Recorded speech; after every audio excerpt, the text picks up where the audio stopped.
برا رضی اللہ عنہ نے بیان کیا کہ شروع اسلام میں حضرت محمد صلی اللہ علیہ وسلم کے صحابہ رضی اللہ عنہم جب روزے سے ہوتے اور افطار کا وقت آتا تو کوئی روزے دار اگر افطار سے پہلے بھی سو جاتا تو پھر اس رات میں بھی اور آنے والے دن میں بھی انہیں کھانے پینے کی اجازت نہیں تھی تاکہ پھر شام ہو جاتی۔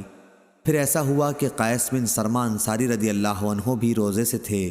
جب افطار کا وقت ہوا تو وہ اپنی بیوی کے پاس آئے اور ان سے پوچھا، کیا تمہارے پاس کچھ کھانا ہے؟ انہوں نے کہا، اس وقت تو کچھ نہیں ہے، لیکن میں جاتی ہوں، کہیں سے لاؤں گی۔ دن بھر انہوں نے کام کیا تھا، اس لیے آنکھ لگ گئی۔ جب بیوی واپس ہوئیں اور انہیں سوتے ہوئے دیکھا تو فرمایا، افسوس تم محروم ہی رہے۔ لیکن دوسرے دن وہ دوپہر کو بے ہوش ہو گئے۔ جب اس کا ذکر نبی صلی اللہ علیہ وسلم سے کیا گیا تو یہ آیت نازل ہوئی، حلال کر دیا گیا تمہارے لیے رمضان کی راتوں میں اپنی بیویوں سے صحبت کرنا۔ اس پر صحابہ رضی اللہ عنہم بہت خوش ہوئے اور یہ آیت نازل ہوئی، کھاؤ پیو یہاں تک کہ ممتاز ہو جائے تمہارے لیے صبح کی سفید دھاری صبح صادق، سیاہ دھاری صبح کاذب سے۔ صحیح بخاری حدیث نمبر 1915۔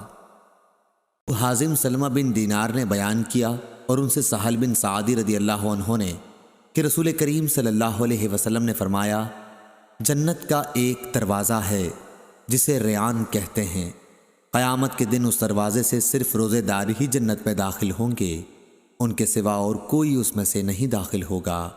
پکارا جائے گا کہ روزے دار کہاں ہیں؟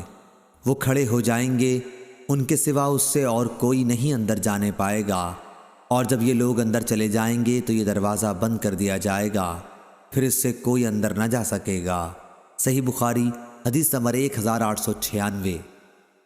حمید بن عبد الرحمن نے بیان کیا اور ان سے ابو ہریرہ رضی اللہ عنہ نے بیان کیا کہ رسول اللہ صلی اللہ علیہ وسلم نے فرمایا، جو اللہ کے راستے میں 2 چیزیں خرچ کرے گا اسے فرشتے جنت کے دروازوں سے بلائیں گے کہ اے اللہ کے بندے، یہ دروازہ اچھا ہے۔ پھر جو شخص نمازی ہوگا اسے نماز کے دروازے سے بلایا جائے گا، جو مجاہد ہوگا اسے جہاد کے دروازے سے بلایا جائے گا، جو روزے دار ہوگا اسے باب ریان سے بلایا جائے گا، اور جو زکوٰۃ ادا کرنے والا ہوگا اسے زکوٰۃ کے دروازے سے بلایا جائے گا۔ اس پر ابو بکر رضی اللہ عنہ نے پوچھا، میرے ماں باپ آپ صلی اللہ علیہ وسلم پر فدا ہوں، یا رسول اللہ صلی اللہ علیہ وسلم، جو لوگ ان دروازوں میں سے کسی ایک دروازے سے بلائے جائیں گے مجھے ان سے بحث نہیں، آپ یہ فرمائیں کہ کیا کوئی ایسا بھی ہوگا جسے ان سب دروازوں سے بلایا جائے گا؟